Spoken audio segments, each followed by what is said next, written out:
Let's not sugarcoat it. Legacy is in trouble.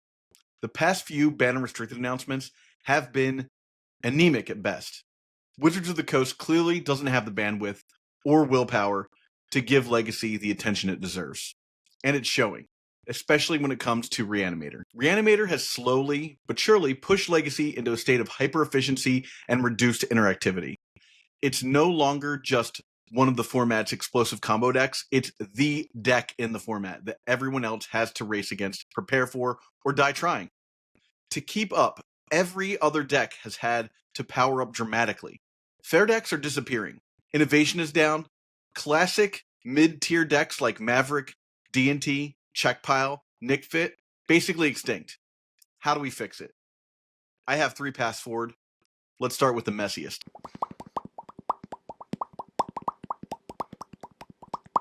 Option 1. Ban the reanimation threats. This one's wild, but it could work. You keep Entomb legal, and in exchange, you ban a ton of creatures. We're talking Atraxa, Archon of Cruelty, Hullbreaker Horror, Tidespout Tyrant, Blazing Archon, Ulamog, Ceaseless Hunger, Hoarding Broodlord, Sarah's Emissary, Elish Norn, Sphinx of the Steel Wind, Ancient Gold Dragon, Ancient Silver Dragon. Why so many? Because for every fatty you ban, another takes its place. Reanimator doesn't care which threat it reanimates, it just needs something that has value and wins the game on the spot. It's inelegant, but Legacy's done this before. We've kept Days legal, and in return we lost Deathrite Shaman, Dreadhorde Arcanist, Oko, Thief of Crowns, Expressive Iteration, Ragavan, Nimble Pilferer. If Wizards insists on protecting Entomb, they better be ready to swing for the fences.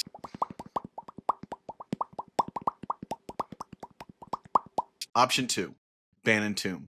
This is the cleanest fix, and it's the one I support. Ban Entomb. You don't kill Reanimator, you just slow it down and force it to play Magic again. You make it use discard outlets, you make it commit more cards to the plan, and you make it a real combo deck, not a 10-card splash that ruins an otherwise interesting format. Right now, Entomb makes Reanimator too efficient. It turns every game into a 2-card combo. Ban it, and you'll get better deck building, more diverse strategies, and a format that rewards planning and interaction, not just one-turn coin flips. Most importantly, banning Entomb shows that Wizards cares about this format. It says, we see the problem, we value gameplay, and we're willing to protect that to make Legacy great.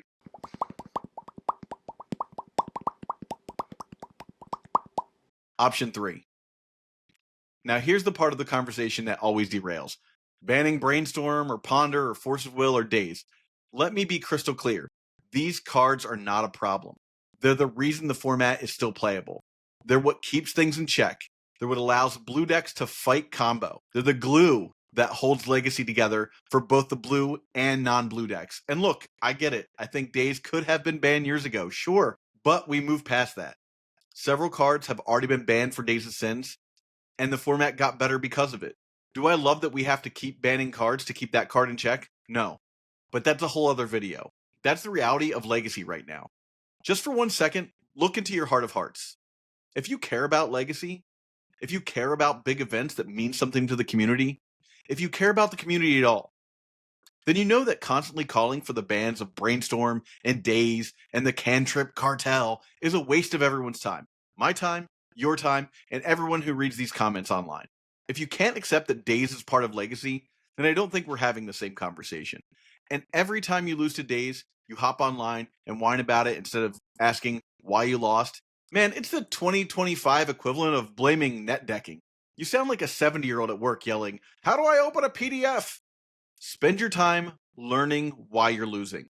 That's the best advice I can give you. If you keep losing, it's one of 2 things. It's either the pilot, which is great news. It means that you can improve. You can level up. You can work towards your goals. I'm doing that every day. I'm not a Pro Tour champ, but I have ambitions, and you probably do too. Or it's the deck. And in that case, if you refuse to change decks, then I don't know what to tell you. You're going to have these dry spells and these hot runs where you dodge all of your bad matchups, but that's not strategy. That's gambling. And even when you win, ask yourself, was it a fluke? Or did I earn that? If the answer is, well, it worked this time, then you need to decide if that's good enough for you, especially when you're spending $100+ to just enter these events.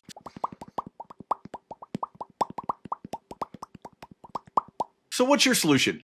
Ban Entomb? Ban all the fatties? Or rant on the internet? Maybe it's time Wizards hands the format off to the community entirely. But hey, that's a whole other video. Let me know what you think in the comments, and if you care about Legacy like I do, share this video. Let's make sure this conversation doesn't disappear, because if we stay quiet, nothing will change. Thanks for watching. Hey, if you enjoyed this episode, hit the subscribe button. It grows the Legacy content ecosystem we all love by relaying to the platform that you are part of our passionate community. And to go even further, click the links for subscription or to support directly via Patreon to help us create more content for you. Patreon supporters get 4 exclusive extra episodes per month. If you're listening on an audio platform, head over to patreon.com/eternaldurdles. Thanks so much for your support. We'll see you in the next one.